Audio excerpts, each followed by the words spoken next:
The story opens on a June morning at a typical Japanese high school. Inside, the camera focuses on the sign for classroom 1 to 3. Hikaru's friends pester him about looking tired, but he curtly tells them they're noisy. He slaps his hand against his desk, punctuating his annoyance. His childhood friend Nanami arrives, greeting him cheerfully with his nickname, Haichan. She gently chides him for his standoffish attitude, saying it's embarrassing. She reminisces about their shared past, while he recalls her always being late. A sense of foreboding enters his thoughts as he reflects on his own ignorance. A madness was engulfing the world, drawing closer with every tick of the clock. The teacher begins the day's lesson, bringing the class to a quiet attention. He turns his back to the students, ready to address the blackboard. Suddenly, a female student cries out in alarm, pointing toward the classroom television. The teacher turns, annoyed by the interruption and telling her to focus. But the entire class is frozen, staring at a glowing silhouette on the TV screen. Hikaru stares, bewildered, trying to make sense of the strange human-like figure. Panic spreads as a student confirms the bizarre image is also appearing on his phone. Another tries the remote control, but finds the screen is completely unresponsive. A voice emanates from the blinding light, declaring itself to be God. The teacher is aghast, realizing this phenomenon is happening in other classrooms too. In a desperate attempt to regain control, he yanks the power cord from the wall. But the entity's voice continues, addressing all of humanity as its beloved children. He stares at the useless plug in his hand, horrified that the image remains. Hikaru watches in stunned silence, a single bead of sweat on his cheek. The entity announces its grand design. It has selected 1,000 people from among them. All across the world, people react with disbelief, wondering if it's some kind of joke. From offices to remote outposts, the message is received with universal shock. In every corner of the globe, the question is the same: is this really happening? The entity reveals its ultimate plan, to send the chosen to another world. The class murmurs in shock, realizing it's a real-life transfer to a fantasy world. Hikaru quickly calculates the odds, finding them to be infinitesimally small. He wonders if someone like him could be chosen, a flicker of interest crossing his mind. God explains that those chosen will be granted absolute freedom to live as they wish. However, its promise of freedom comes with a single, ominous condition. Hikaru finds it absurd to be taken away against his will only to die. The entity promises not to send them empty-handed, offering a gift for survival. For those on Earth, a special website will broadcast the transferees' adventures live. The viewer's support will directly translate into power for those in the other world. The students erupt in chaos, one asking if God is using the internet. Transferees with more viewers will receive special benefits and backups to aid their journey. The entity then reveals its most crucial point: the 1,000 chosen have already been selected. As proof, an unforgeable mark has been placed somewhere on each chosen person's body. A frantic search begins as students desperately check themselves for the mysterious mark. The divine being gazes down, its motives inscrutable and vast. It ponders its own motivations for revealing itself and creating this grand plan. This was always the plan, waiting for humanity's civilization to reach a certain point. It acknowledges mortals might judge its actions, but their ethics are of no concern. Hikaru listens as the entity tells them to simply consider this a reward. Its final command is simple and chilling: enjoy this experience to the absolute fullest. Hikaru scoffs, thinking the odds are as impossible as winning the lottery. He wonders if the entity, this God, has finally finished its strange announcement. But the entity returns, claiming to have forgotten one crucial detail about the mark. The classroom erupts in a collective gasp as every student stares at their hands. Hikaru covers his face in horror, thinking there is absolutely no way. A wave of pure shock and disbelief washes over him in an instant. His gaze immediately snaps towards his childhood friend, Nanami, sitting beside him. He calls out her name, his voice filled with a dreadful, growing uncertainty. She turns to face him, her body trembling with an unspoken, terrifying realization. Tears well in her eyes as she whimpers his name, unable to finish her sentence. She holds up her hand, revealing a soft, ethereal light pulsing from her palm. An intricate, glowing sigil materializes in the center of her hand. Hikaru can only stare in utter shock, whispering that it cannot be possible. The hours that follow are filled with a quiet, suffocating dread. In his room, Nanami sobs under the covers while Hikaru frantically checks his phone. The internet is ablaze with speculation, everyone asking if the chosen can ever return. He thinks that based on the current information, a return seems utterly impossible. Nanami weeps for her ruined future as Hikaru stands by, completely powerless to help. He knew there was no information available that could possibly comfort Nanami. He fiercely promised to gather all the information she would ever need. Tears filled Nanami's eyes as she whispered his name, moved by his vow. He resolved to do everything in his power for his childhood friend. And so, the days leading up to her departure began to pass. At school, Nanami became a celebrity, surrounded by her envious classmates. She accepted the overwhelming attention with a weak, uncertain smile. Hikaru, however, remained grimly focused on his singular, all-consuming mission. His nights were spent in quiet solitude, bathed only in monitor light. He pored over every piece of data, researching the other world relentlessly. In his eyes, his childhood friend had already become a chosen one. He meticulously planned every detail, trying to control an uncontrollable fate. Their time together was now dedicated entirely to strategic preparation. He explained that before her transfer, she would be given skill points. He paused, looking up as she prepared to ask him a question. She brought up the difficult subject of what single item to take. God's rule was simple: she could only take what she could carry. To fight homesickness, she wanted to take a sentimental photograph with her. He passionately insisted on the armor, but she found it unappealing. A tense silence fell between them, their priorities clearly in conflict. He insisted the new world would be dangerous and wanted her armed. She countered that conspicuous armor might actually make her a target. But she understood the deep, desperate worry driving his insistence. With a soft sigh of understanding, she finally agreed with him. With the argument settled, they continued their vital strategy session. He pleaded for her to use every resource to ensure her survival. His only wish was simple and absolute: for Nanami to live. Later that evening, he turned to leave from her apartment door. Her eyes followed him, the weight of their farewell hanging in the air. She thanked him, but he simply promised to find more information. He stopped, turning back to offer one last piece of encouragement. With a forced, cheerful grin, he told her it would be fun. Stunned by his sudden cheerfulness, she called out his name in confusion. Wiping away a single tear, Nanami gives a resolute wink, promising she will do her best. With a final, solemn look, Hikaru remembers his dark vow. He turns his back on Nanami's apartment for the last time. He tells her to get some sleep, promising he won't fail again. For the next month, he dedicated himself entirely to research. His two younger sisters, Karen and Celica, helped him translate information. The official website became a global hub of wild speculation. Weekly live broadcasts from God slowly revealed information to millions. As the hectic days flew by, the website became the world's biggest phenomenon. On a rainy New Year's Day, Hikaru arrived at Nanami's apartment. He checked his phone, realizing he was a little late. He pressed the doorbell, the chime echoing loudly. No one answered his summons. He worried she might be oversleeping on this crucial day. His hand reached for the doorknob, a sense of unease growing. His eye widened in alarm as he realized the door was unlocked. He stepped inside, only to be greeted by a strange woman's voice. He looked down the long, empty hallway, his dread mounting. His eyes narrowed, sensing something terribly wrong with the light being on. Shouting an apology, he sprinted down the hall, asking what happened.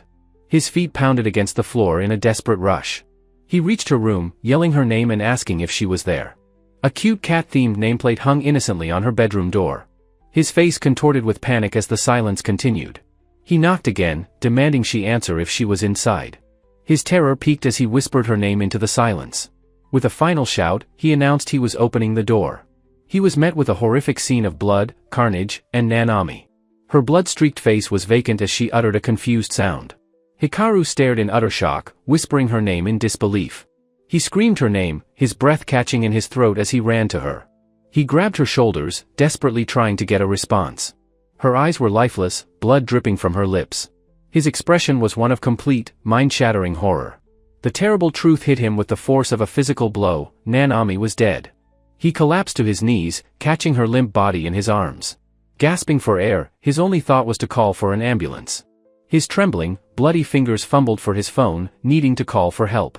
A knife was suddenly plunged deep into his back. He cried out in pain, a voice telling him not to be scared. Yusumi stood over him, calmly holding the bloody knife. He mockingly apologized for killing Hikaru's girlfriend.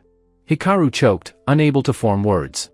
A flashback revealed a seemingly normal, but envious, Yusumi at school. Hikaru's hand clenched as he struggled to understand the motive. Yusumi began to speak, his expression unhinged. He offered Hikaru a chance to die alongside his beloved Nanami. He let out a chilling, maniacal laugh. Hikaru choked on his own blood, demanding to know why. Yusumi began to explain his twisted reasoning. He leaned in, asking if Hikaru was unaware of the transfer's secret rule. He revealed the simple, brutal truth: kill the chosen one to take their place.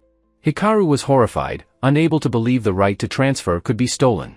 Yusumi explained that he wanted to go, and this made for a better story. Enraged, Hikaru called him a bastard for believing an internet rumor. Yusumi stepped forward, calling Hikaru an idiot. He delivered a vicious kick, telling the gloomy loser not to get cocky. Hikaru's vision faded as he realized he was about to die. Yusumi calmly noted the time and decided to lock the front door. With his last strength, Hikaru reached for his phone to call the police. His hand fell limp, his strength finally giving out. He crawled across the blood-slick floor to be with Nanami. He cradled her, whispering her name through his tears. His eyes were filled with utter despair and grief. His bloody hand reached for a fallen photograph of her. With her final breath, Nanami called him an idiot. He placed his hand over hers, clutching the photograph. He wept, praying to the very God who had caused this. He begged to remain her friend in the next world, remembering their childhood. Suddenly, his eyes snapped open in complete shock. He saw his own body on the floor from a disembodied perspective. His spiritual form flickered with a dawning awareness. He realized he was dead, questioning if this white void was the afterlife. He looked around, completely disoriented by his new state. He turned to see a modern desk and computer in the emptiness. He wondered if he had truly died, confused by the PC's presence. His eyes narrowed as the horrific memories came flooding back. The image of the slain Nanami burned in his mind. A single, ghostly tear fell from his hand. He collapsed at the desk, sobbing her name in anguish. His body shook with grief, tears streaming down his face. He wiped his eyes, trying to force himself to calm down. He sat up, his attention drawn to the glowing monitor. He looked down at his bare feet, confirming his solid form. He wiggled his toes, testing the reality of his new body. His eyes were wide with disbelief. This had to be a lie. The screen displayed a message: he had been chosen to go to another world. He could only ask the empty void why this was happening. He demanded to know why he, of all people, had been chosen. He briefly wondered if Nanami's right transferred to him, but dismissed it. He realized that if he was here, it meant he hadn't truly died. He reasoned his heart must have still been beating, even unconscious. A wild hope ignited: if he was alive, then maybe Nanami was too. He considered the grim possibility that the right went to someone else. He knew it was a sweet, perhaps foolish, hope to cling to. He slapped his own face, steeling himself for what was to come. He decided this was his only path, to find Nanami again. A loud chime sounded as his hand made contact with the mouse. A 3-minute timer appeared. He realized with horror it had already begun. He panicked, screaming that this was incredibly bad. Cursing the relentless countdown, he began clicking frantically, with no time left to think. With the timer ticking down, Hikaru lets out a panicked cry. He frantically scans the ability menu, knowing he has 73 points to spend. The transfer point selection appears, and he lets out a gasp of shock. The menu shows safe locations, but they all cost more points than he has. He realizes with horror that his 24 points are not enough to afford safety. A final, piercing beep sounds as the countdown clock strikes 0. He closes his eyes, thinking this is as far as he can go. The last seconds of the countdown are shown on the computer monitor. With a sharp click, the screen abruptly cuts to black. A final message wishes him good fortune in his wonderful new life. Hikaru's eyes snap open as the world dissolves into a blinding light. He squints, completely overwhelmed by the brilliant radiance of the transfer. His final status screen appears, displaying the choices made in his panic. He finds himself standing on a colossal tree branch overlooking a vast forest. Looking up, he is struck with awe at the immense scale of this world. A synthetic voice chimes, welcoming him to his new reality. He is identified as transferee number 1000, Kuro's Hikaru, as Nanami's name echoes. Back on Earth, the greatest reality show in human history has begun. Viewers around the world begin furiously typing their reactions online. Forums explode with comments that the event has finally started. One user worries that the reserved Japanese contestants won't fare well. On a crowded train, people complain the official website is already crashing. Smartphone users ask who Hikaru is, noting he already looks doomed. Viewers react with shock as the first transferees begin to die. A couple on a couch morbidly calculates the rapidly increasing death rate. People on the street speculate that starting location is the most crucial factor. A consensus forms that those who chose random transfer are dying first. A young man on the street looks up, his face filled with worry. A news report flashes across a screen, announcing Nanami's family was murdered. In the other world, the endless forest stretches toward a distant mountain. Hikaru gasps for breath, his face a mask of pure, primal terror. He sprints for his life through the dark and menacing woods. Deep claw marks gouged into a tree reveal his pursuer's terrifying power. His mind screams in confusion, wondering what this terrible new creature could possibly be. A monstrous burning great ape appears, beginning his desperate struggle for survival. The beast unleashes a deafening roar that shakes the very foundations of the forest. With no other choice, Hikaru turns and flees, his lungs burning with exertion. He glances back in sheer terror as the fiery monster closes the distance. A massive, clawed hand slams into the earth, narrowly missing him. The impact shatters the ground, a testament to the creature's immense power. He collapses, gasping for air, the brutal chase having completely exhausted him. Later, in a Spartan room, he sits on a bed, still breathing heavily. He tells himself he has finally, somehow, escaped the monster-infested woods. The simple room offers a moment of respite from the constant danger. His eyes narrow with a grim determination, the ordeal having hardened him. He summons his holographic status screen to assess his dire situation. He stares at the glowing interface, a tool in this hostile new world. His eyes suddenly widen in absolute shock at the numbers on the screen. A grimace of pure rage twists his features as the realization sinks in. He sits up, demanding to know why so many people are still watching him. He clutches his head in anguish, begging the unseen audience to stop looking. His rage manifests as a swirling vortex of his darkness fog ability. He closes his eyes, his pain and fury fueling the dark power around him. The scene flashes back to his first day after being transferred to this world. He stands alone, a tiny figure dwarfed by the colossal trees of the forest. He marvels at the incredible, almost terrifying scale of his new environment. His first priority is to get his bearings and understand his surroundings. He calls upon the system, commanding his status screen to appear before him. The sudden materialization of the holographic display startles him completely. He is amazed, realizing that it truly feels just like being inside a game.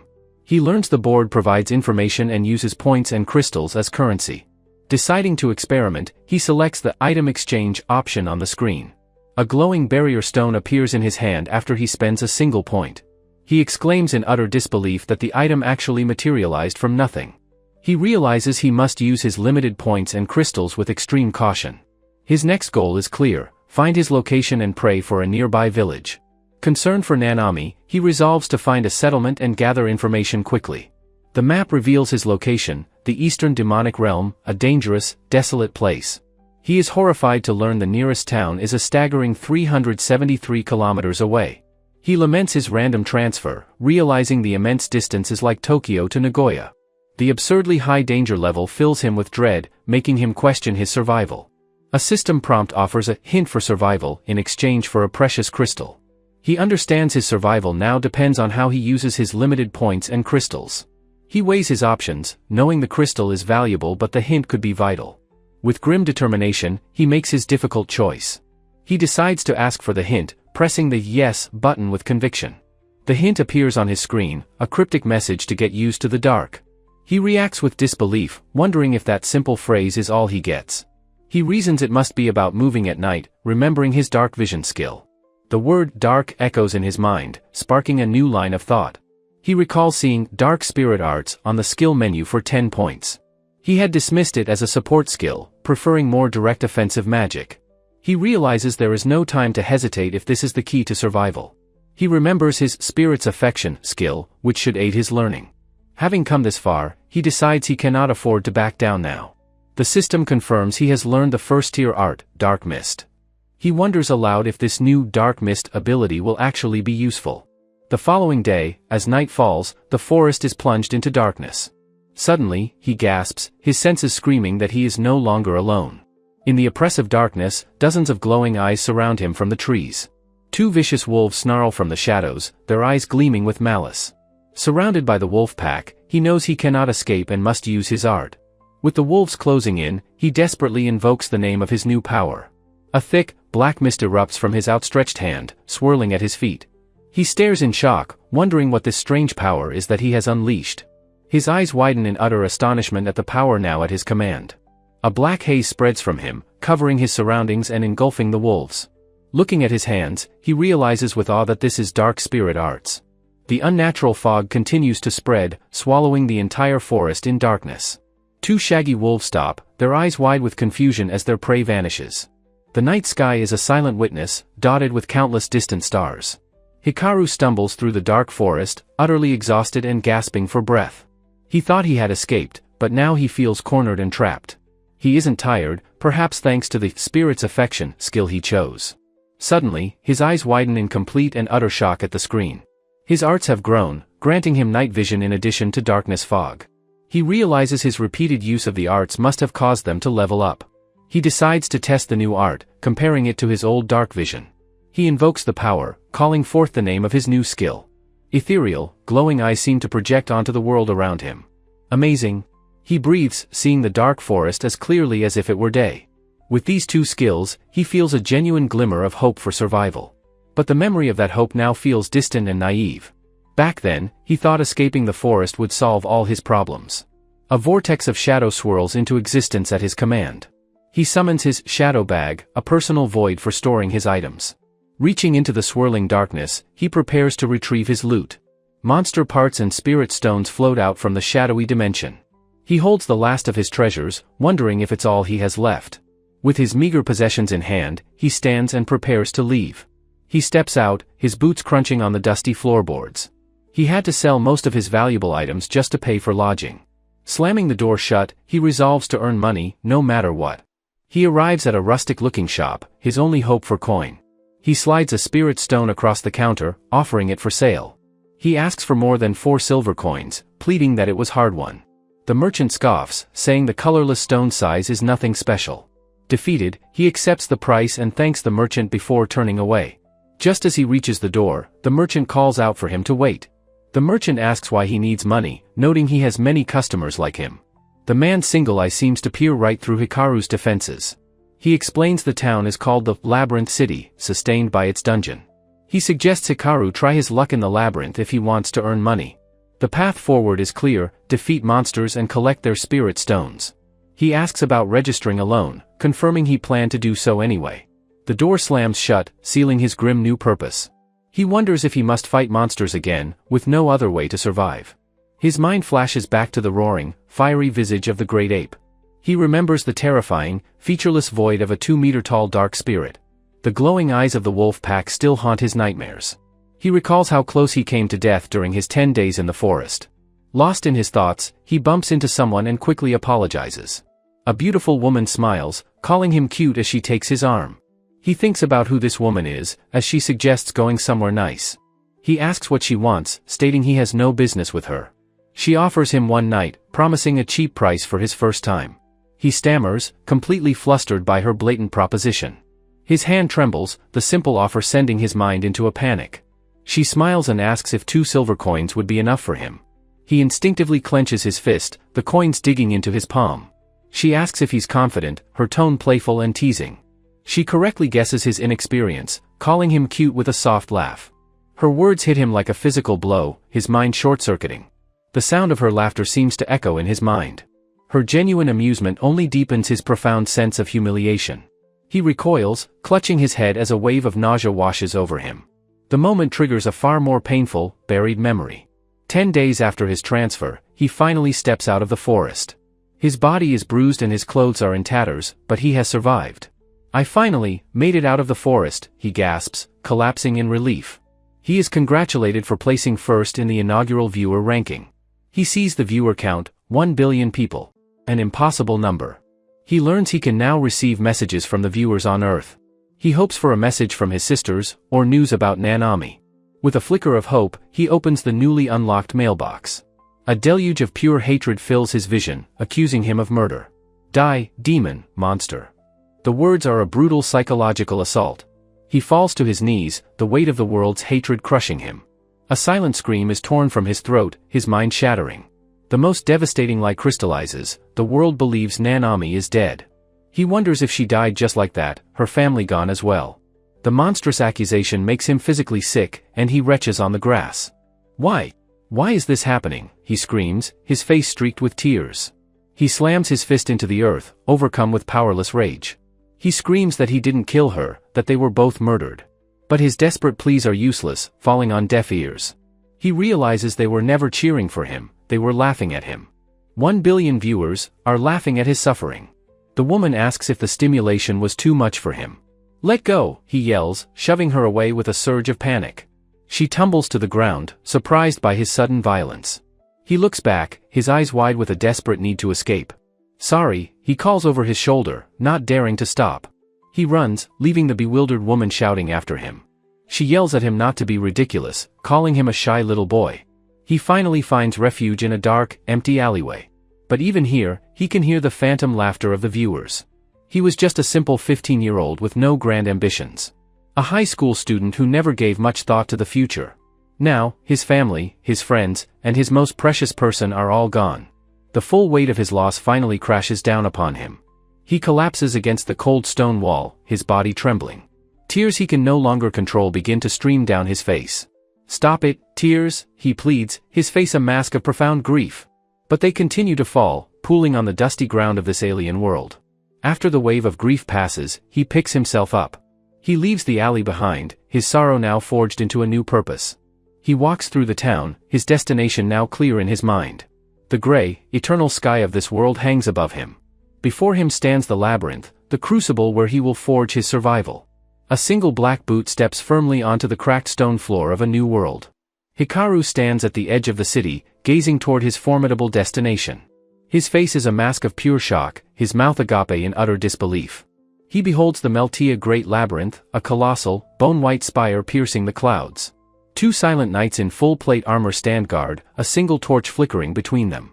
A throng of adventurers gathers at the entrance, preparing for the dangers within.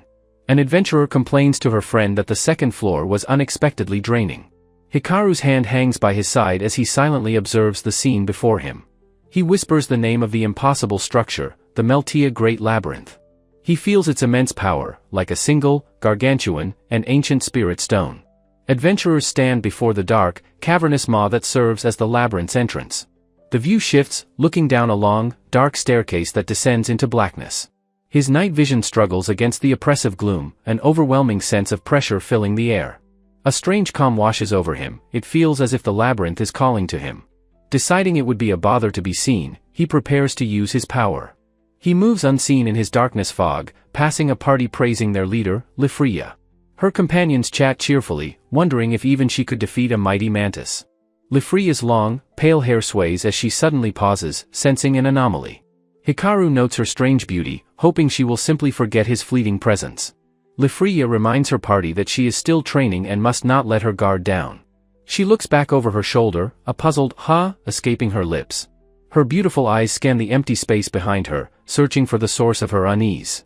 Hikaru watches from the shadows as her party walks away into the bustling city square. She asks if someone was there, but her companion assures her the space is empty. Lifria accepts the answer with a quiet, "Is that so?" though a trace of doubt remains. The jagged spires of the labyrinth tower over everything, ancient and menacing. The stone floor inside is cracked and worn by the passage of countless adventurers.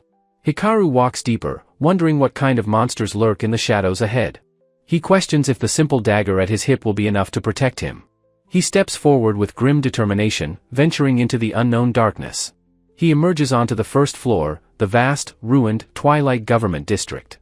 Crumbling white buildings stand like ancient skeletons, their windows dark and empty.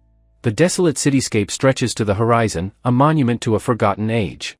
In the distance, a single, more intact castle stands as a silent, lonely sentinel. His boot crunches on the cracked stone pavement of the long-abandoned streets.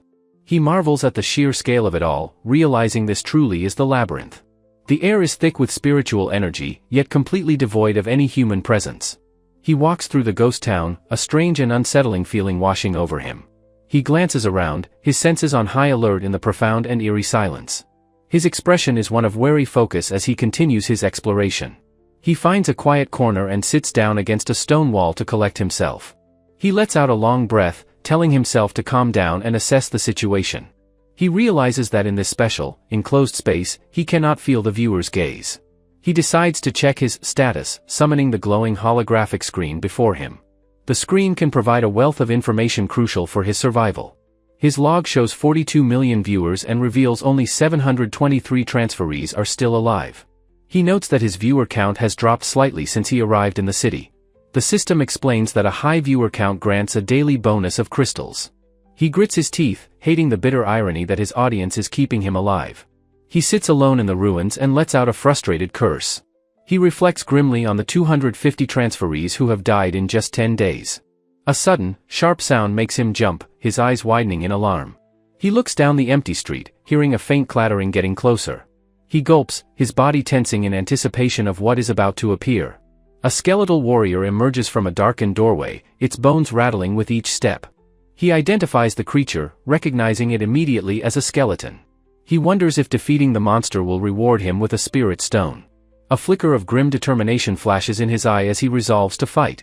He crouches low and unleashes his power, calling out, "Darkness Fog." He knows his spirit arts possess different tiers of strength and proficiency. An infographic explains that repeated use increases proficiency, eventually leveling up the tier. His Darkness Fog ability is currently at a respectable tier 4. At maximum power, the fog can completely envelop a 10-meter radius. The art only blocks vision, allowing sound and smell to pass through unimpeded. He decides he must first test the skeleton's reactions to his ability. He knows he has to earn money soon, or he'll be completely broke. He cautiously touches the skeleton's skull, surprised to find no reaction at all.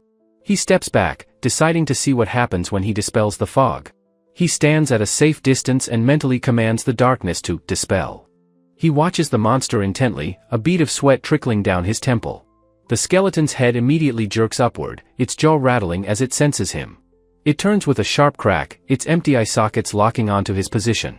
His eyes widen in panic as the creature instantly pinpoints his location. He realizes it isn't using sight, meaning his fog is not a perfect defense.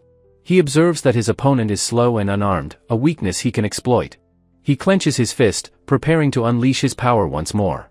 He summons the darkness fog again, plunging the street into absolute blackness. The skeleton is caught in the fog, its head tilted in apparent confusion. Believing he has stolen its vision, he prepares to close the distance and strike. He lunges from the shadows, his dagger a blur as he attacks the skeleton's spine. As the bones collapse, a bright light emanates from within the crumbling form. The skeleton dissolves into motes of light, coalescing into a single, glowing gem. A spirit stone clatters to the ground, the tangible reward for his victory. He stands triumphant, the last vestiges of his dark power swirling around him. He celebrates, realizing he can survive without relying on the viewer's rewards. But a phantom voice from his audience sneers, asking if he killed Nanami just as easily. The mocking laughter of his unseen audience echoes cruelly in his mind. He turns away, his victory soured, whispering, "Not again." He clutches his head, trying desperately to block out the hateful phantom voices. Sweat pours down his face as he trembles under the psychological assault.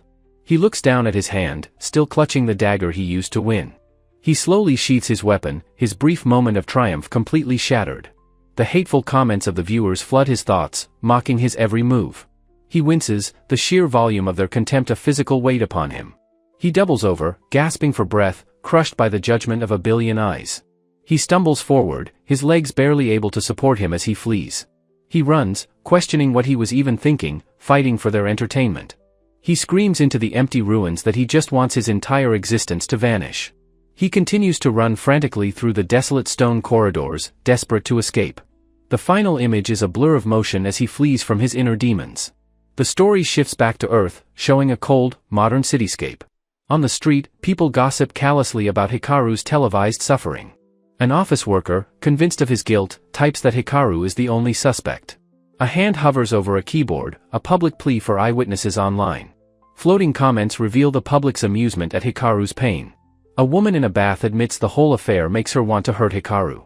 But a new message appears, typed by determined hands, defending him.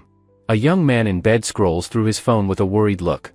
A couple watches a screen in shock, questioning if it's really Hikaru's sister. A woman in a cafe looks up from her phone, surprised by the news. The sisters' posts declare Nanami was family to them and their brother. A laptop is snapped shut with a sense of purpose. Celica turns to her sister, asking if she is ready for the broadcast. In their studio, Celica confirms they have 5 minutes until they go live. Karen's face is a mask of determination, she vows to wait for him. She promises her absent brother that they will prove his innocence. A thin panel shows a glimpse of Karen's flowing hair. In the labyrinth's darkness, Hikaru gasps for breath, utterly alone. He stands in a corridor, having just defeated a monster. The phantom voices have stopped, but the darkness here is absolute. He trails his hand along the cold stone wall, feeling his way forward. Overwhelmed by the oppressive gloom, he collapses to the floor. The only sound in the suffocating silence is the dripping of water. He has reached the second floor, the beast's underground prison. The grating sound of stone echoes through the pitch-black hallway. Two brutish goblins emerge from the darkness, their eyes glowing. Hidden in the shadows, Hikaru realizes with horror that goblins are real. The monsters continue their patrol, unaware of his terrified presence. One of the goblins snarls, its sharp, jagged teeth on full display. Hikaru clutches his head, questioning what he is even trying to accomplish. He sinks to his knees, knowing he has nothing left to lose but his life. Tears of despair stream down his face as he berates himself for running. A thin panel shows a close-up of his dark, messy hair. His attention is caught by a faint light from a nearby doorway. His eyes widen with curiosity as he wonders what the light could be. He peers into the room, spotting a pile of discarded armor. A spirit stone lies shattered amongst the dented metal plates. Hikaru looks on, a bead of sweat tracing a path down his cheek. He stands over the remains, wondering where the adventurer's body went. His hand reaches down, picking up a fragment of the broken stone. He recognizes the scene as corpse scavenging, a new low for him. He kneels, summoning his shadow bag to collect the grim salvage. If he cannot fight, this is the only way he can make money. His expression is grim, his eyes filled with a cold resolve. He peeks around a corner, alerted by the sound of approaching voices. His eyes narrow as a new, cynical plan begins to form in his mind. An adventuring party appears, the leader shouting at one of his companions. A hooded cat girl apologizes meekly, explaining that her foot is injured. Her party members berate her, calling her useless for slowing them down. One of them callously suggests they should just leave her behind. The cat girl panics, terrified of being abandoned in the dark labyrinth. Her leader declares her fired for her uselessness and walks away. She hobbles after them, desperately pleading for them to wait. Her injured foot gives way, and she tumbles hard onto the stone floor. She sobs, abandoned and alone, wondering about the stranger in the shadows. Hikaru watches, a single bead of sweat on his otherwise stoic face. Cursing his conscience, he steps out, unable to just leave her there.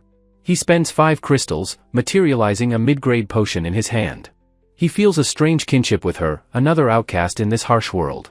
He holds out the potion, gruffly telling her to use it. The cat girl's head snaps up, her ears twitching in surprise. Her hood falls back, revealing her face as she asks who he is. He tells her it's a potion and that she should apply it to her wound. She takes it hesitantly, asking if it is really okay for her to use it. As she applies the potion, he notes it's his first time using one. The glowing liquid steams as it instantly begins to heal her injury. The wound seals completely, and she stares at her foot in amazement. A small, genuine smile appears on Hikaru's face, he's glad it worked. She insists on paying him, but he refuses, saying he doesn't need money. She looks up at him, flustered and unsure of what to do next. Hikaru considers the situation, deciding on his next course of action. He takes her hand, deciding to lead her out of the darkness. They return to the first floor, where a skeleton lurks in the shadows. As they walk, she explains why she was barefoot, to muffle her steps. Hikaru thinks her party was unreasonable for firing her over something so minor. She offers to answer his questions as payment, asking if he's a spirit wielder. She explains that his dark spirit arts are rare and advises caution. She then reveals the nature of labyrinths, formed by converging great spirits. This labyrinth, she says, is home to the great spirits of fire, wind, and earth. Her personal goal is to save enough money to form a contract with one. Hikaru asks the grim question of what happens to those who die here. She explains that their souls crystallize, becoming spirit stones. This same rule applies to the monsters that are born from spiritual energy. The monsters grow stronger on lower floors, where this energy is densest. She leans in close, her voice dropping to share a secret with him. She tells him something that he might not know as a newcomer. She warns him that if he ever finds a treasure, he must never take it. Hikaru listens intently, his expression serious and thoughtful. He asks if she means a treasure chest, but she explains it's different. The treasure is not taken, but rather gifted to the person who finds it. He repeats her words, surprised by the idea of being gifted a prize. She identifies the treasure as the divine relic of Alilim. As they climb the stairs to the exit, she explains its true form. Hikaru thinks that if its appearance is obvious, it shouldn't be a problem. Their feet cross the threshold from the labyrinth back into the city. The colossal, bone-white structure of the labyrinth looms behind them. He turns to leave, telling her to take care and not get hurt again. She looks down, her face shadowed, clearly disappointed by his abrupt departure. She suddenly calls out, her voice filled with a desperate urgency. He stops, his boot planted firmly on the cobblestone street, and waits. Hikaru looks back over his shoulder, asking if there is something else. The cat beastman introduces herself as Grateful and asks for his name. Hikaru's face is cast in shadow, his expression completely unreadable. He coldly tells her they won't meet again and to forget him. With a finality, he walks away, leaving her standing alone. Grateful watches him go, her expression a mix of hope and sadness. She whispers a quiet farewell, hoping they will meet again. The bright, cloudy sky hangs over the labyrinth city. The scene shifts to the half-timbered exterior of the inn. Lying on his bed, Hikaru thinks about the cat beastman, Grateful. He reflects that she was a good person who taught him much. He quietly contemplates his grim situation in this new world. The scene transitions with a view of the pale, overcast sky. Hikaru pours a bucket of cold water over his head. He stands shivering in the inn's courtyard, a towel around his waist. He quickly pats his back dry with a small cloth. He stands before the simple wooden door of the merchant's shop. He tells the one-eyed merchant he has various things to sell. He places tattered armor on the counter, asking if he'll buy it. The merchant appraises the gear, noting the cheap gloves are in demand. Hikaru accepts the 10 small silver coins without protest. He pockets the money, a meager price for a fallen adventurer's life. He then presents something else from his bag to the merchant. The merchant inspects a small spirit stone, identifying it as a skeleton's. He agrees to buy the stones, asking if they will be worth anything. The merchant explains how souls are purified and recycled as spiritual power. He adds that selling the gear of the fallen is an accepted practice. Hikaru wonders why their families don't bury the items instead. The merchant laughs, saying explorers don't worry about such things. He tells Hikaru that larger stones would fetch a much better price. Hikaru wonders if a human's own spirit stone can change in size. The merchant explains that the labyrinth transforms you into a monster. The words, "transform yourself," echo ominously in Hikaru's mind. Hikaru thanks the merchant and turns to leave the shop. The colossal, bone-white spires of the labyrinth pierce the sky. Hikaru stands at the entrance, resolved to sell gear to survive. He declares that this grim task is all he has left. The stark, blocky architecture of the second floor looms before him. He enters the floor, knowing it's the perfect place for corpse scavenging. The powerful monsters here ensure a high mortality rate for explorers. The conditions are ideal for finding the remains of the fallen. He notes how dirty the corridors are, something he'd miss without dark vision. He finds even tiny fragments of a broken sword on the floor. He decides he has gathered enough for the day and prepares to leave. He senses other explorers nearby and quickly hides from view. He overhears them celebrating their run with delicious-looking skewers of meat. One of the adventurers carelessly tosses his half-eaten skewer aside. Hikaru's eye twitches, a flash of sudden, intense anger on his face. He seethes, thinking it's because of people like them that Grateful suffered. He grits his teeth, his frustration reaching a boiling point. His expression hardens into one of cold, unadulterated fury. He vows that he will thoroughly eliminate them all from this world. A vortex of dark, shadowy energy swirls at his feet. He declares that he will cleanse the labyrinth of their filth. The scene shifts to an empty, stone-walled corridor in the labyrinth.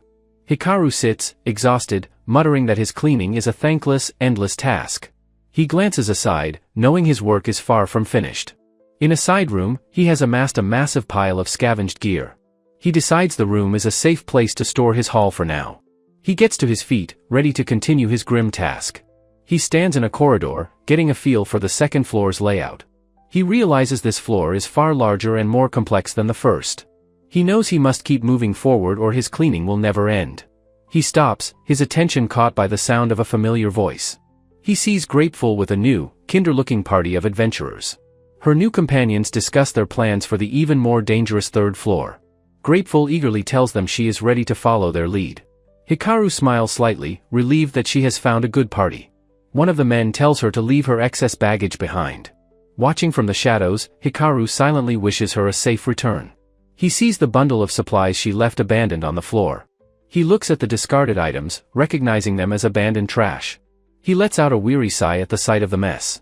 He resolves to clean up the items she left behind. The scene shifts to a view of the Earth from space. A viewer in a cafe wonders about the broadcast he's watching. People are buzzing about Hikaru's sister's stream, which proved his innocence. A hand holds a smartphone displaying Karen's live stream. Karen poses a question to her audience about Nanami's cause of death. She confirms it was a stabbing, but the murder weapon was never found.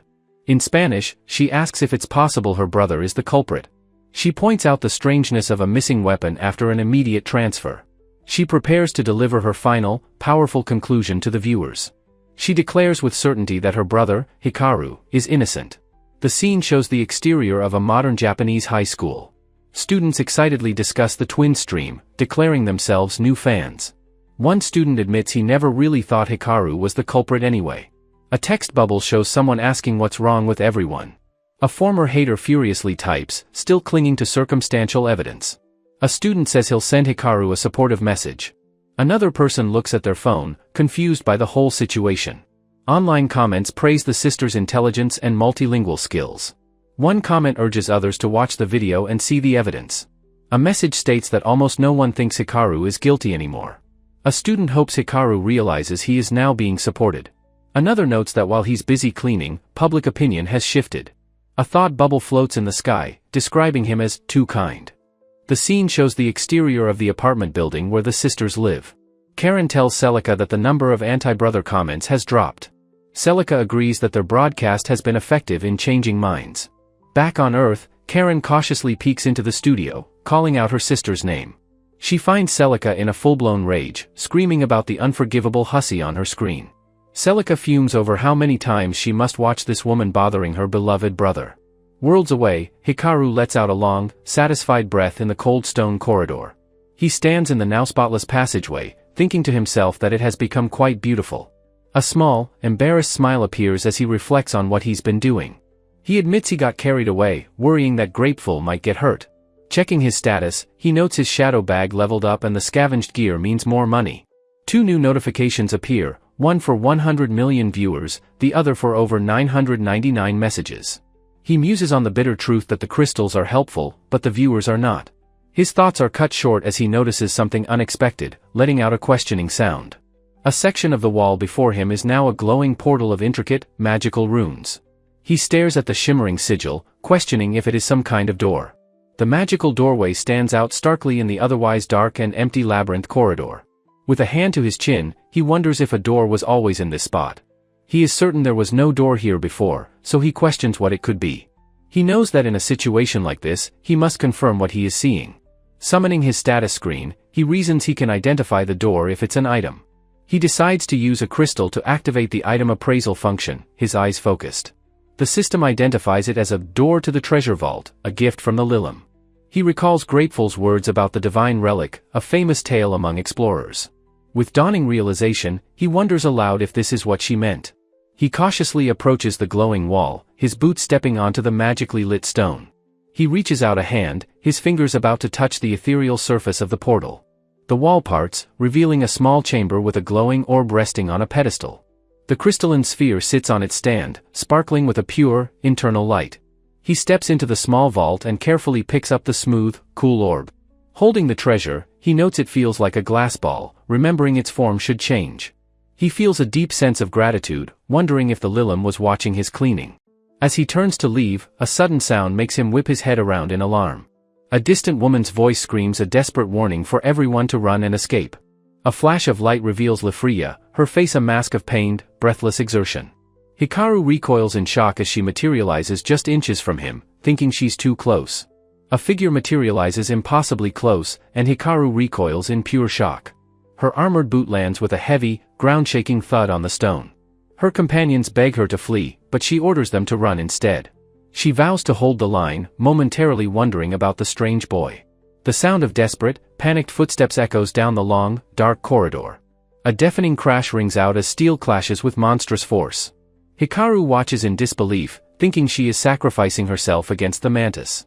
She parries another blow, her only thought being her party's safe escape. Her loyal companions hesitate, unwilling to abandon their brave leader. They protest, unable to bear the thought of leaving her to certain death. The stone floor is cracked and broken from the sheer force of the battle. She grunts with effort, straining against the monster's overwhelming power. The noble knight stands her ground against the grotesque, insectoid horror. A grimace of pain and determination crosses her face as she holds on. Taking a deep breath, she steels her resolve for the fight ahead. Her party agrees to run for reinforcements, promising they will surely return. She watches them flee, entrusting them with her life and their mission. Alone now, she turns back to face her monstrous foe. From the shadows, Hikaru observes the unfolding, desperate struggle. He shouts a warning as the mantis looms for a killing blow. A second, smaller monster appears as she deflects a lightning-fast attack. Hikaru's expression hardens, a silent decision made in an instant. She smiles grimly, determined to fight until her friends are completely safe. Her grip tightens on her sword, her knuckles white with resolve. With a powerful and defiant war cry, she charges into the fray. Steel meets chitin in a deafening clash of warrior against beast. She spins gracefully, a blur of motion dodging the monster's brutal assault. Her eyes widen in pained surprise as she struggles against its power. The sheer force of their battle sends shockwaves through the air. The monster's multi-eyed, fanged visage is a vision of pure nightmare. It raises its massive scythe-like arm for a devastating downward strike. Sweat drips down her face as she braces for the crushing impact. Her shield holds, but the blow sends her staggering back, completely overwhelmed. Lifrya grunts, absorbing the brutal impact of the mantis's relentless assault. The monstrous insectoid creature stares with its massive, unblinking compound eyes. Hidden in the shadows, Hikaru wonders at the spectacle before him. He is captivated by the sight, thinking how beautiful she is. In this gray space of death, only her vibrant colors shine brightly. With a powerful clang, the mantis smashes her shield from her grasp. The force of the blow sends her sprawling across the cracked stone floor. She knows this is bad, she must do something to survive. Lifrya grits her teeth, bracing for the inevitable killing blow. A figure suddenly steps out from the darkness of the treasure vault. Hikaru emerges, cloaked in shadow, stopping the monster in its tracks. The mantis turns its grotesque head to face this unexpected intruder. Hikaru thrusts his hand forward, invoking the spell, Shadow Bind. Tendrils of pure darkness erupt from the ground, snaking towards the beast. The monster is suddenly trapped, completely immobilized by the shadowy cage. Lifrya stares in utter shock, recognizing the presence of shadows. The dark bonds tighten, holding the struggling creature fast. She realizes dark spirit arts are at work and wonders what will happen. Hikaru summons his next ability, a swarm of shadowy night bugs. He commands the dark creatures, telling them to become the bait. The swarm descends upon the mantis, confusing and distracting it. The creature's massive eye swivels, its focus now divided. Hikaru sees the monster has looked his way, preparing his next move. A perfect silhouette of himself, a shadow runner, rises from his shadow. The mantis is successfully tricked, its attention drawn away by the decoy. With the monster distracted, Hikaru knows that now is his chance. He grips the hilt of his dagger, preparing to unleash his power. Dashing forward, he unleashes his ultimate ability, Darkness Fog. The mantis is completely blindsided by the sudden, impenetrable blackness. Lifrya is also caught in the void, unable to see a thing. Within the gloom, Hikaru moves like a phantom, unseen by his prey. He closes the distance in an instant, his dagger flashing for the kill. His attack is a whirlwind of motion, ending the desperate battle. The defeated mantis vanishes, leaving its prize. A large, dark spirit stone of chaos materializes with a soft pop. A stunned Hikaru realizes with disbelief that he has defeated the monster. He stands over his prize, amazed he won with his own power. A new hope dawns, perhaps he can live as a proper explorer. He recognizes the woman as Lifrya, whom he saw at the entrance. He decides to leave, certain she can escape on her own. She desperately calls out to him, refusing to let him just disappear. She sits amidst the rubble, her blindfold raised to reveal her eyes. He is completely stunned by her beauty, caught off guard by her gaze. She asks for his name, but he deflects, insisting he is nobody. He worries her beauty will only draw more unwanted attention from viewers. She shyly admits that she might not be able to get back alone. He doubts her, but she confesses to a terrible sense of direction. Her unexpected confession leaves him momentarily speechless and confused. A deep sigh of resignation escapes him, he feels he has no choice. Muttering that it can't be helped, he decides to assist her. He offers his hand, promising to guide her only to the stairs. She looks up at his hand, her expression one of surprise and delight. With her blindfold back in place, she bashfully accepts his help. He leads her silently through the dark, empty labyrinth corridors. At the stairs, he sternly warns her not to speak of their meeting. As he departs, she persists, asking for his name one last time. He coldly dismisses her again, telling her to simply forget about him. Instead of giving up, a gentle, knowing smile forms on her face. A brilliant orb of light suddenly materializes from her hand, stunning him. He shouts in shock, blinded by the unexpected and radiant display of power. She is relieved that her simple light art was effective. She knew she would regret it for the rest of her life. The light spell illuminates the dark corridor, a beacon between them. He can only stammer, trying to comprehend the glowing sphere of light.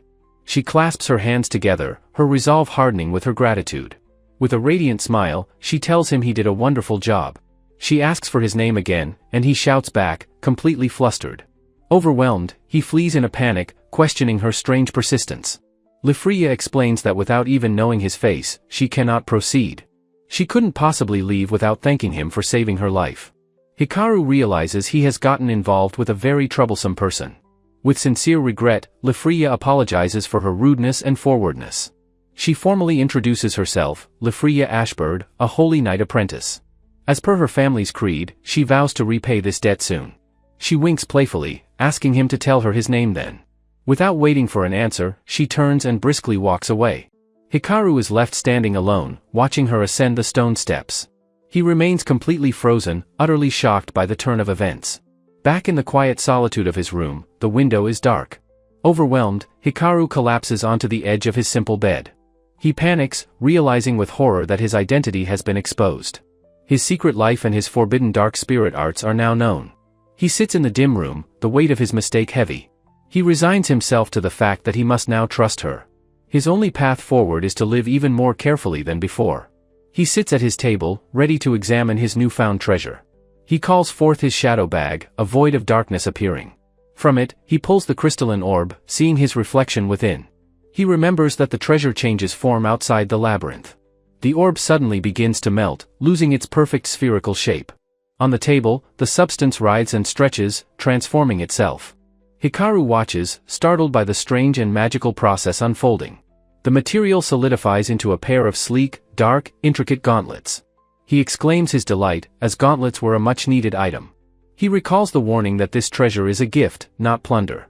He decides it's worth the cost to appraise the mysterious item. The appraisal identifies them as the divine gauntlets of the Dark Knight. He marvels at their properties, they reflect no light and make no sound. He slips on the new gauntlets and finds they are a perfect fit. Exhausted from the ordeal, he flops back onto his bedspread.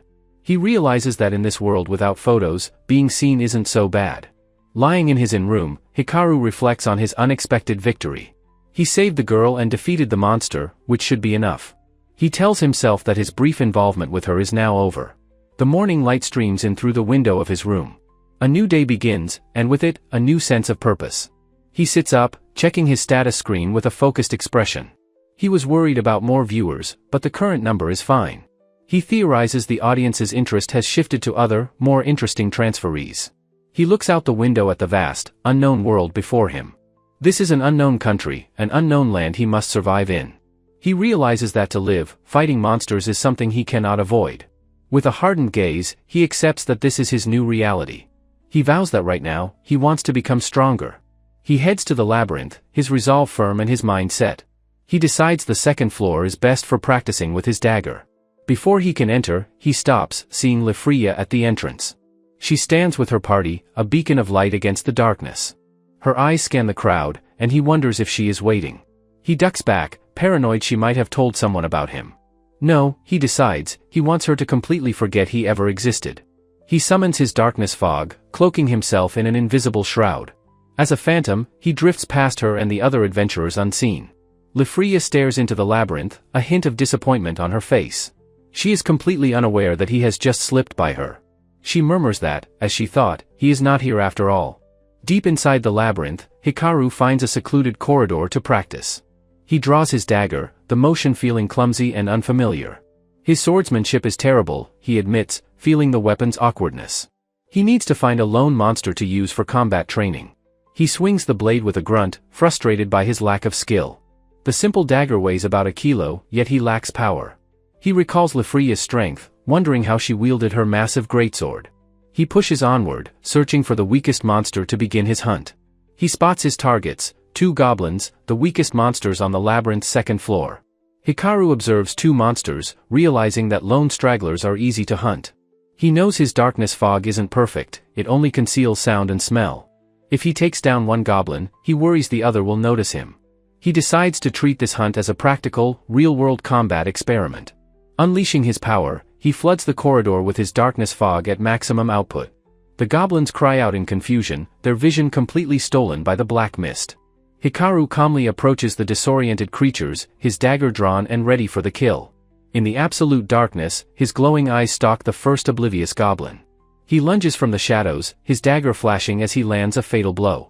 The first goblin falls silently, its companion completely unaware of the swift attack. He appears behind the second goblin, noting it hasn't sensed any change at all. With another efficient and deadly strike, he quickly dispatches the second monster. He stands in the dissipating fog, shocked that he won using only his darkness. In the pitch-black labyrinth, where light cannot penetrate, the goblins were utterly powerless. He now knows his previous victory against the mantis wasn't just a lucky fluke. Still, he cautions himself against overconfidence, as one direct hit could be fatal. He decides to head to the tunnels, knowing he has all the time he needs. With his training done for now, he sets off with a renewed purpose. With 20 clear and 4 colored stones, he can easily cover his living expenses. As he exits, he is startled, wondering if Lafria has finished her business. He decides he must be more careful and return home before sunrise. Rounding a corner, he is shocked to see Lafria walking down the street. He can't believe she is out and about at this early hour. He instantly recognizes the unmistakable form of the Holy Knight, Lafria. He follows her from a safe distance, curious about her destination. He quickly ducks into a nearby alleyway to avoid being seen by her. He watches as she walks towards the labyrinth, seemingly not noticing him at all. He realizes with a jolt that she is returning to the labyrinth's entrance. She plants her feet firmly on the ground, her stance one of determination. She stands alone before the labyrinth's gaping maw, a solitary, resolute figure. She declares aloud that today, she will absolutely find her mysterious savior. Hikaru muses on her incredible persistence, wondering why she is trying so hard. Back at his inn, he begins his ritual of washing with cold water. He remarks to himself how delicious the water from the Great Spirit is. He needs to wash his body, which is covered in grime from battle. A kind voice calls out, asking if he has returned from his outing. The innkeeper advises him against using only cold water, suggesting the bathhouse. The idea of a bathhouse catches Hikaru completely by surprise. He asks if it's open so early. The innkeeper confirms it never closes. He is interested, but acutely aware of the 24-hour broadcast of his life. He hardens his resolve, deciding he must live fully in this new world. He will challenge himself to experience everything this strange life has to offer. He turns to the innkeeper, asking for more information on what to do. The innkeeper excitedly asks about soaking, steaming, towels, and even coffee milk. He spends 6 of his precious crystals to purchase a complete bath set. He arrives at the large, unassuming wooden bathhouse, feeling a bit apprehensive. He knows he's being watched but figures other transferees enjoy such luxuries. He asks for entry for one person, paying the 15 copper coin fee. He recalls the innkeeper's information as he slides the coins across the counter. This public bath uses water from the water spirit, heated by the fire spirit. In the changing room, he notes that being this early is quite convenient. With a towel wrapped around his waist, he walks towards the main bathing area. He steps into the warm, humid air, the sound of water echoing gently. He stands at the edge of the massive pool, taking in the sight. He is amazed at the incredible size of the public bath. He walks over to one of the washing stations to clean himself first. He lathers his hair with a thick, fragrant cloud of shampoo. He scrubs his body clean, washing away the grime and sweat of the labyrinth. He rinses the soap from his body with a bucket of warm, clean water. He carefully dips his foot into the steaming water of the large pool. He sinks into the comforting heat with a deep, satisfying sigh of relief. He reflects that it is his first proper bath since arriving in this world. To his utter shock, he feels hot tears begin to stream down his face. He is completely bewildered, questioning why he is suddenly crying. He frantically splashes water on his face, hoping to hide his emotional display. The wooden walls of the bathhouse seem to absorb his silent turmoil. He reassures himself that the viewers won't be able to notice his tears. Nearby, other men chat, one remarking on how great a morning bath feels. Another agrees, noting that a bath this huge is a rare luxury. Hikaru listens quietly to their conversation, still trying to compose himself. A blond man says he only showered back home, unaware of this simple pleasure. Hikaru is surprised, wondering if this world has showers like his old one. The blond man's friend laughs, telling him he always says the most interesting things. The phrase, another world, sends a sudden jolt of shock through Hikaru. The friend teases the blond man for being such a serious student before. Hikaru's mind reels, confirming that they definitely just said, another world. The horrifying realization dawns, other transferees are here in this very town. The blond man realizes that if he stays, he'll appear on Hikaru's broadcast. Hikaru knows that with viewers watching, he will surely be recognized. One of the men wonders aloud if that girl will be there again today. He is talking about the beautiful woman often seen at the labyrinth's entrance. The blonde man sighs, admitting he asked her out but was rejected. His friend calls him a flirt, but he insists the girl was very cute. Hikaru looks on, the casualness of their conversation feeling completely alien to him. He suddenly notices a message notification has appeared on his status screen. What is it, he thinks, his heart beginning to pound in his chest. The message asks if the black-haired guy over there is the infamous Hikaru. An empty panel emphasizes the sudden, heavy silence that falls over the bath. The blonde man sees the very same message on his own holographic status screen. Hikaru's face contorts in a mask of pure, unadulterated panic. The blonde man's eyes narrow as he looks intently in Hikaru's direction. Hikaru's hand trembles as the terrifying reality of the situation sets in. The other men turn, asking if Alex knows him, noting his unfamiliar face. Hikaru stands frozen, his body cast in shadow, feeling utterly exposed. His own name screams in his mind, a frantic cacophony of fear and dread. The blonde man asks if he is Hikaru, then guesses he might be Chinese. Hikaru wonders if they don't know about him, about his #1 viewer ranking. He manages to stammer out a quiet, trembling reply, he is Japanese. The blonde man is ecstatic, realizing this is his first encounter with a transferee. He cheerfully introduces himself as Jack Alexander Fox from Ontario, Canada. A friendly blonde man explains that everyone just calls him Alex. Hikaru, looking flustered and sweaty, can only stammer in response. Alex cheerfully remarks that this strange new world feels just like a movie. He admits that being alone was tough, but his friends helped him. Hikaru internally panics, wondering why this stranger is being so friendly. Alex then turns to him, asking if he is traveling all alone. Looking down at his feet, Hikaru reluctantly confirms that he is. Alex muses aloud that he has heard Japanese people are quite stoic. He adds that his friends back home always wanted to visit Japan. A bead of sweat rolls down Alex's face as he continues to talk.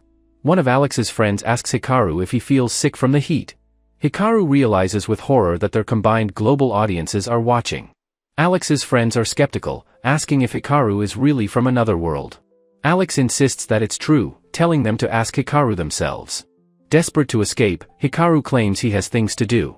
Alex apologizes for stopping him, his expression turning more serious. He explains he just got excited to find someone from Earth. With a friendly smile, he promises they will talk again soon. Hikaru can only manage a quiet sound of agreement before turning to leave. The wooden door to the bathhouse slides shut with a distinct thud. The scene shifts to the quiet exterior of Hikaru's inn. He lies sprawled on his bed, completely drained from the encounter. He knows Alex must be aware that he is a murder suspect. The memory of Alex's open, friendly face flashes in his mind. He recalls Alex admitting how scared he had been when he first arrived. He again pictures Alex's easy, disarming smile. A wave of regret washes over him, perhaps they could have been friends. He wishes he had just acted more normally instead of being so guarded. He screams into his pillow, startling a couple passing by his window. Back on Earth, fingers fly across a keyboard in a control room. Two men in suits discuss Hikaru, noting his sister's unopened messages. On-screen comments declare his meeting with Alex was rather anticlimactic. One man explains that the merchant is cheating Hikaru on prices. He notes that since the shop buys anything, Hikaru has no other choice. He asks his colleague if Alex knew about Hikaru's situation. His colleague reports that most messages sent to Alex were supportive of Hikaru. He wonders if Alex knew, but simply didn't believe Hikaru was a murderer. The first man concludes Alex isn't an enemy, wishing Hikaru knew. They discuss how Hikaru's skills, like darkness fog, are dangerously powerful. The proficiency system means Hikaru's already strong skills will only get stronger. They note that the broadcast by Hikaru's sisters is getting quite interesting. The man observes that Karen seems to be the more popular of the two online. His colleague smirks, accusing him of having a preference for Celica. In the sisters' studio, Karen gushes over how cute and divine Lafreya is. Karen and Celica stare intently at the screens before them. Celica, however, bluntly states her hatred for the woman she calls Light. Karen wonders aloud if Lafreya is okay for her brother's strange tastes. Celica worries that some nasty bug is trying to get close to her brother. She cynically speculates that Lafreya's strange behavior is part of some training. Karen dismisses her, saying Hikaru is immune to beautiful women. Celica argues that no woman that beautiful would ever be interested. Karen passionately insists that only they and Nanami understood his charm. Celica remains skeptical of her sister's seemingly baseless confidence. A thin panel shows the sky above the labyrinth city. Hikaru's boot takes a determined step onto the street. The door to his inn slams shut behind him. He walks through the morning streets, deciding to head for the labyrinth. He reflects on Alex, then a bright voice suddenly calls out to him. He turns to see Lafreya standing in the street, glowing with light. He gasps her name in shock as she rushes towards him. She pants slightly as she comes to a stop directly in front of him. She explains that she has been waiting for him at the labyrinth entrance. She complains that despite her long wait, he never showed up. Hikaru is stunned, realizing she was genuinely waiting for him. He becomes aware of a crowd of onlookers gathering around them. The townspeople murmur amongst themselves, wondering about the beautiful woman. Hikaru panics, realizing he is the center of unwanted attention. He knows he cannot use his secret spirit arts in front of everyone. His feet tense on the cobblestone as he makes a decision. Lafreya looks at him, a question mark appearing in her curious eyes. He suddenly spins around, shouting that he is running away. He sprints down the street as she calls out for him to wait. He yells back that he won't wait and that he despises trouble. He spots a back alley, seeing it as his only chance to escape. He quickly ducks into the narrow alleyway between two buildings. He runs through the empty, sunlit back passage. His boots skid to a halt on the stone pavers. A wide panel shows the cloudy sky above the city. He stops in the alley, catching his breath after the frantic chase. He thinks that if she follows him this far, he can handle it. Lafreya appears behind him, asking if he is finally done running. Hikaru lets out a silent scream of pure shock and frustration. She smiles, telling him she won't let him escape this time. They now stand facing each other in the deserted back alley. His hand clenches into a fist as he prepares to act. He thrusts his hands forward, unleashing his shadow bind ability. Thick, dark tendrils erupt from the ground, instantly immobilizing Lafreya. He then casts darkness fog, preparing to make his escape with her. He thinks he cannot let himself be caught now that he's made a life here. Lafreya, caught in his shadowy grasp, pleads for him to wait. He scoops her up and vanishes into the swirling black mist. The darkness dissipates, leaving the alley completely empty. The scene cuts to the window of Hikaru's simple-in room. He sits on his bed, completely stressed out by the morning's events. He cannot believe she was actually searching for him. He collapses backward onto the bed, wondering what he should do now. His eyes dart around in thought, his mind racing with paranoia. He tells himself not to overthink things like he did with Alex. He knows that the more he thinks, the worse his imagination gets. He concludes he may need to leave town, but lacks the money to do so. In a flashback, Hikaru recalls using his shadow bind to restrain Lafreya. He thinks about his plan to leave town after selling his spirit stones for cash. The labyrinth city is shown under a starry, pre-dawn sky. A memory of him hunting a monster flashes through his mind. He rationalizes that a strong adventurer like Lafreya will be fine on her own. He hopes she understood that his drastic actions were meant to push her away. The scene transitions with a view of a cloudy sky. Cloaked in his darkness fog, he moves unseen through the waking city. He reflects on his growing collection of spirit stones. He believes that once sold, he will have enough money to leave town. He reaches for the metal ring handle on his in-room door. The door is slammed shut from inside as Lafreya vows he will not escape her. The door swings open, revealing Lafreya standing there with a confident smile. A close-up shows her long, pale hair swaying as the door opens. Hikaru is completely shocked, demanding to know why she is in his room. She cheerfully explains that the only illegal spirit stone buyer is nearby. He realizes with dawning horror how she was able to track him down. They stand facing each other in the narrow alleyway, the tension palpable. He is still reeling, wondering how this woman could know so much about him. She explains that she searched the whole town and checked the guild registry. They stand apart in the alley, her explanation hanging in the air. He asks incredulously if she was waiting for him the entire time. She confirms she waited at the labyrinth, but he never appeared. Hikaru flinches, realizing the one-eyed merchant must have sold him out. A flashback shows him at the counter of the merchant's shop. The merchant is seen shrugging, implying he gave her the information. Hikaru's face contorts in rage, realizing the old man betrayed him. Lafreya suddenly grabs his wrist, her grip firm. She tells him she finally found him and pleads for him not to run away again. Hikaru looks away, his mind racing, feeling trapped. He considers trying to escape by force but doubts he is strong enough. He wonders why she is so obsessed with him and what she could possibly gain. He confronts her directly, asking what she intends to do with him now. He fears she will turn him in as an unlicensed explorer for a bounty. He steels himself, vowing to resist with all his might if she tries anything. A close-up shows Lafreya's face, her expression unreadable. She looks genuinely confused, asking what he means and saying she will do nothing. With a dazzling smile, she says she just wanted to thank him for saving her life. Hikaru is left speechless, utterly dumbfounded by her simple answer. He shouts at her to let him go, insisting that he will not be deceived. She tells him that he cannot run away from her. She explains that even if he doesn't want her thanks, she needs to give it. She smiles sweetly, asking for just a little of his time. He is completely baffled by her refusal to listen to his protests. He loses his patience, stamping his foot in frustration. In a burst of anger, he shoves her back against the alley wall. He grabs her by the shoulders, getting close to her face. He demands to know her true objective, yelling that he doesn't need her thanks. He tells her that her life was saved, and that should be the end of it. Her body trembles slightly under his intense grip. She whispers that she was scared. Hikaru is taken aback, questioning the sudden change in atmosphere. He feels his own anger deflating in the sudden, heavy silence. A thought crosses his mind that he might regret it if he pushes her away now. She admits that she has become fond of him. A close-up shows her blushing as she looks up at him with earnest eyes. She confesses her true feelings for him. She blurts out that she has fallen in love with him. Hikaru's brain short-circuits, only able to process a single question mark. The scene shifts to a view of the Earth from space. His sister Karen screams in shock, questioning if Lafria really likes him. Karen celebrates, exclaiming that her brother has finally connected with someone. Celica is horrified, wondering what this woman is even saying. Karen gestures frantically in her excitement.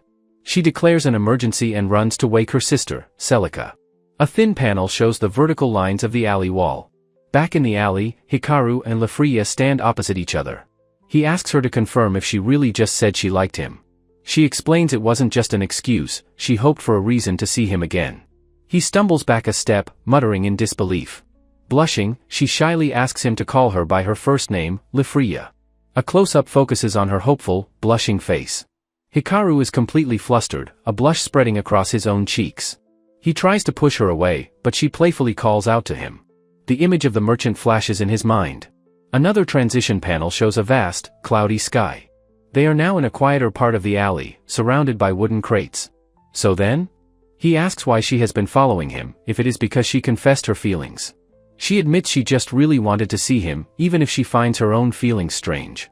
Hikaru is flustered, realizing she couldn't stop herself from searching for him. He wonders if she is just teasing him, if this is all some kind of act. He thinks that there is no way a beautiful woman like her would be interested in him. But he dismisses himself, saying he is like mold clinging to the labyrinth city. He acknowledges that he saved her, but insists it was just a coincidence. He tells her she shouldn't act so strangely over a simple misunderstanding.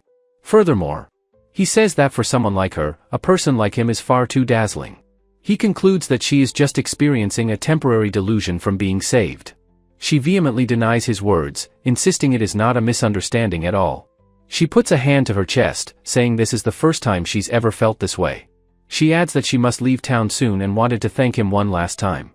Hikaru is shocked by this new piece of information. He asks if that's all it was, just a thank you, and she simply confirms. He realizes with a start that he jumped to conclusions. He rationalizes that she was just going to thank him and leave, not start a relationship. With his mind made up, he tells her he understands and will accept her thanks. She is overjoyed, asking if he will really accept it, as he stammers in response. Looking away, he admits that he was being too forceful and offers a gruff apology. A blissful smile spreads across Lafria's face, her cheeks flushing with pure, unadulterated joy. Without hesitation, she decisively grabs his wrist, declaring that their first order of business begins. She joyfully declares they are going for a meal, pulling the utterly stunned Hikaru along. His mind reels in absolute shock, the simple suggestion of a meal completely shattering his expectations.